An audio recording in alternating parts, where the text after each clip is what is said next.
നേരത്തെ നമ്മൾ പരിചയപ്പെട്ടത് ഹീറോ ഇമ്പൾസിൻ്റെ റാലിക്ക് വേണ്ടി മോഡിഫൈ ചെയ്ത സ്പെസിഫിക് വാഹനമായിരുന്നു.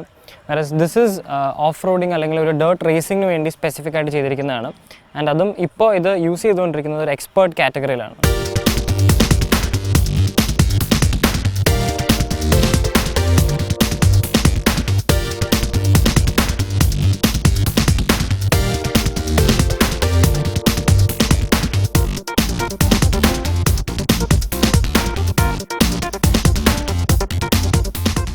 ഈ ഡേർട്ട് റേസിംഗ് കാറ്റഗറിയിൽ ഇമ്പൾസ് യൂസ് ചെയ്യുന്നതിൻ്റെ ഓണറിനെ നമുക്ക് മീറ്റ് ചെയ്യാം. That is Jithu. Hi. Okay, so ഈ ഡേർട്ട് റേസിംഗിന് സ്പെസിഫിക് ആയിട്ട് എന്തൊക്കെ ചേഞ്ചസ് ആണ് ഈ ഇമ്പൾസിൽ വരുത്തിയിരിക്കുന്നത്? ഇതിൻ്റെ ഈ സ്റ്റോക്ക് ബൈക്കിനേക്കാളും ഇതിൻ്റെ ബോഡി ലൈൻ മാറ്റി വരുത്തിയിട്ടുണ്ട്. ഇതിൻ്റെ വീൽസ് മാറ്റി വരുത്തിയിട്ടുണ്ട്. ഇത് ബിഗ് സൈസിലുള്ള വീലാണ് വരുന്നത്. ഇത് മാറ്റി ചെറിയ സൈസിലാക്കിയിട്ടുണ്ട്. ടയർ മാറ്റിയിട്ടുണ്ട്. എൻജിനിൽ മോഡിഫിക്കേഷൻ വരുത്തുന്നുണ്ട്. ഇതിൻ്റെ ഡിഫ്യൂസേഴ്സ്, കാർബേറ്റർ അങ്ങനെല്ലാം നമ്മൾ മാറ്റിയിട്ടുണ്ട്.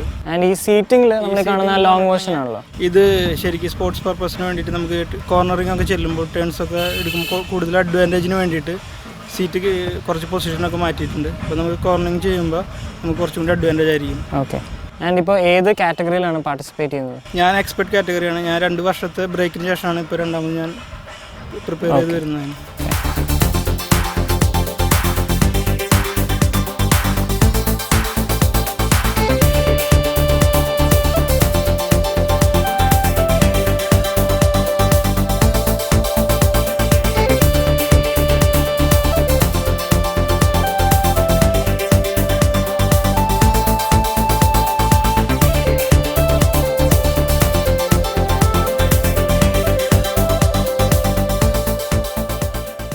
ഇത് T V S Suzuki Fiero. That is 1999-2000 ടൈമിൽ ടി വി എസും സുസുക്കിയും ഒരുമിച്ചായിരുന്നു ഇന്ത്യയിൽ ബൈക്ക് ഇറക്കിയിരുന്നത്. സോ ആ സമയത്ത് വളരെയധികം പോപ്പുലറായ ഒരു വാഹനമായിരുന്നു. ഇത് 150cc ആണ് വിത്ത് 4 ഗിയേഴ്സ്. ആൻഡ് ഇവരുടെ ഈ മൊസാക്കോ ക്ലബ്ബിൽ ഇത് യൂസ് ചെയ്യുന്നത് മെയിൻലി ഫോർ ബിഗിനേഴ്സാണ്. അതായത് ന്യൂ ആൾക്കാർക്ക് പ്രാക്ടീസ് ചെയ്യാനും ട്രൈ ഔട്ട് ചെയ്യാനും വേണ്ടിയിട്ടാണ് ഈ വാഹനം യൂസ് ചെയ്യുന്നത്.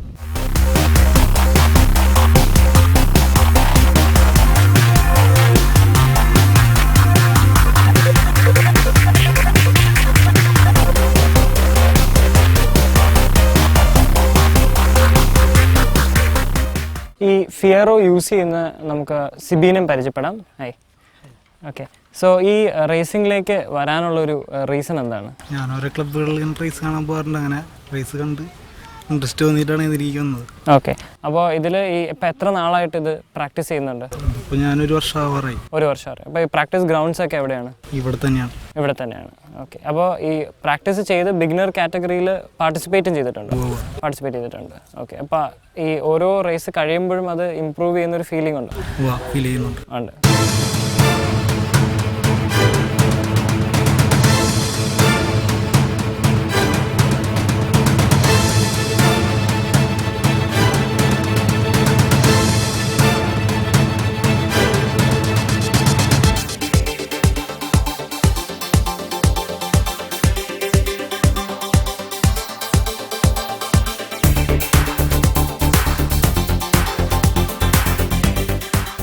മൊസാക്കോ ക്ലബ്ബിൽ ഒത്തിരിയധികം മെമ്പേഴ്സ് ഉണ്ട്. അബൌട്ട് 75 മെമ്പേഴ്സ് ഉണ്ട്. ആൻഡ് അവരെല്ലാവരും ഒരു ടീമായിട്ടാണ് ഓപ്പറേറ്റ് ചെയ്യുന്നത്. അതിൽ ഒരു ട്യൂണിങ് പരമായിട്ടുള്ള കാര്യങ്ങളെക്കുറിച്ച് കൂടുതൽ അറിയാൻ നമുക്ക് സുജിത്തിൻ്റെ അടുത്ത് ചോദിക്കാം. സോ സുജിത്ത്, ഈ ട്യൂണിങ് റിലേറ്റഡ് ആയിട്ടുള്ള എന്തൊക്കെ ആക്ടിവിറ്റീസ് ആണ് മെയിൻലി നോക്കുന്നത്? അങ്ങനെ പറഞ്ഞാൽ റേസിൻ്റെ തലേ ദിവസം നമുക്ക് വണ്ടികളെല്ലാം ഒരു 3-4 വണ്ടി നമ്മളുടെ ടീമിൽ നിന്ന് ഓടിക്കുന്നുണ്ട്. അപ്പോൾ അതിൽ പ്രിപ്പയർ ചെയ്യാനായിട്ട് ബൈക്ക് വണ്ടികളുടെ സർവീസ് മെയിനായിട്ട്, പിന്നെ ചെയിൻ, അങ്ങനെ കാർബറേറ്റർ, എയർ ക്ലീനർ അത് സർവീസ് ചെയ്യുക, ബാക്കി ടയേഴ്സ് ചോയ്സ് ചെയ്യാം, സെലക്ട് ചെയ്ത് മാറ്റിയിടാം. അങ്ങനെ. ഓക്കെ, പിന്നെ അതേപോലെ റേസിൻ്റെ സമയത്ത് എന്ന് വെച്ച് കഴിഞ്ഞാൽ ചിലപ്പോൾ വണ്ടികൾ ക്ലാഷ് ആയിട്ട് എന്തെങ്കിലും ഡാമേജസ് ഉണ്ടാവും. അപ്പോൾ അത് മാറ്റിയിട്ട് നമ്മൾ സ്പെയർ കൊണ്ടുപോകും, അത് ഫിക്സ് ചെയ്യുക, വണ്ടി വീണ്ടും റീമേക്ക് ചെയ്യുക, അടുത്ത ക്ലാസ്സിനെങ്കിൽ പ്രിപ്പയർ ചെയ്യുക. ഓക്കെ, അപ്പോൾ ഈ സുജിത്തിൻ്റെ കൂടെ ഹെൽപ്പ് ചെയ്യാൻ ഈ ടീമിൽ നിന്ന് ഇപ്പോൾ എത്ര ആൾക്കാരാണ് മെയിൻലി ഉള്ളത്? നമ്മളുടെ ടീമിൽ ഏകദേശം ഒരു 10-20 ആൾ എന്തായാലും ചുരുങ്ങിയത് ഒരു റേസിന് പോകും. ഓക്കെ, അപ്പോൾ അതിൽ ഒരു 5 ആൾ ടൂണേഴ്സ് ഉണ്ട് നമ്മളുടെ കൂടെ തന്നെ. ഓക്കെ, അപ്പോൾ അവർ ഓരോരുത്തർ ഓരോ വണ്ടി നോക്കിയിട്ട് സർവീസ് ചെയ്തുകൊണ്ടിരിക്കും.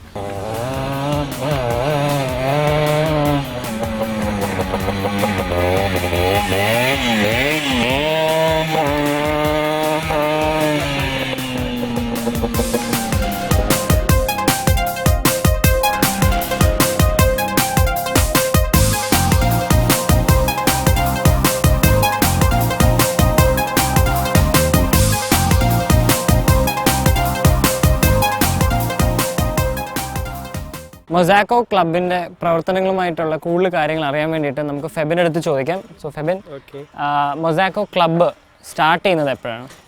മൊസാക്കോ ക്ലബ്ബ് എന്ന് പറഞ്ഞാൽ സ്റ്റാർട്ട് ചെയ്യുന്നത് ഇപ്പോൾ വളരെ അടുത്താണ്. നമ്മൾ ഇതിന് മുന്നേ ഒരു 7 വർഷത്തോളം നമ്മൾ ഈ ഫീൽഡിലുണ്ട്. Okay, raise പരമായിട്ടുണ്ട്. അതിന് മുന്നേ നമ്മൾ വേറൊരു പേരിലായിരുന്നു.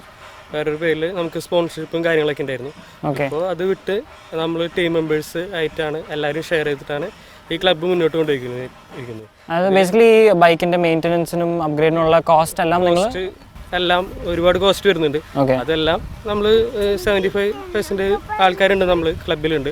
അവരെല്ലാവരും കൂടി ഷെയർ ചെയ്തിട്ടാണ് ക്ലബ്ബ് ഇപ്പോൾ മുന്നോട്ട് കൊണ്ടുപോയിരിക്കുന്നത്. ഓക്കെ, ആൻഡ് നിങ്ങൾ പാർട്ടിസിപ്പേറ്റ് ചെയ്യുന്നത് എവിടെയൊക്കെ പോയി പാർട്ടിസിപ്പേറ്റ് ചെയ്തിട്ടുണ്ട്? നമ്മൾ ബാംഗ്ലൂർ, മൈസൂർ, അതേപോലെ എറണാകുളം, എല്ലായിടത്തും കോയമ്പത്തൂർ, എല്ലായിടത്തും പാർട്ടിസിപ്പേറ്റ് ചെയ്തിട്ടുണ്ട്. അപ്പോൾ സ്റ്റാൻഡിങ്സും വന്നിട്ടുണ്ട്. അപ്പം അതിൽ നിന്ന് കിട്ടുന്ന ഈ പ്രൈസ് മണിയാണ് നിങ്ങൾക്ക് ആകെ ഉള്ള ഒരു റിട്ടേൺ എന്ന് പറയാൻ പറ്റുന്നത്. അതൊരു നല്ലൊരു എമൗണ്ട് ഉണ്ടോ? അത് നല്ലൊരു എമൗണ്ട് ഉണ്ടെങ്കിൽ കൂടി, പക്ഷെ അതിനേക്കാളും ഒരുപാട് കോസ്റ്റ് വരുന്നുണ്ട് നമുക്കിത് മെയിൻറ്റെയിൻ ചെയ്ത് പോകാനായിട്ട്. ഓക്കെ,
സോ ദാറ്റ് വാസ് ആ special episode on dirt racing. അപ്പോൾ ഈ കാറ്റഗറിയിൽ, അതായത് ഈ സ്പോർട്സ് കാറ്റഗറി എന്ത് ഫിസിക്കലി ചാലഞ്ചിങ് ആണ്, ഡിഫിക്കൽട്ടാണെന്ന് നമുക്ക് മനസ്സിലായി.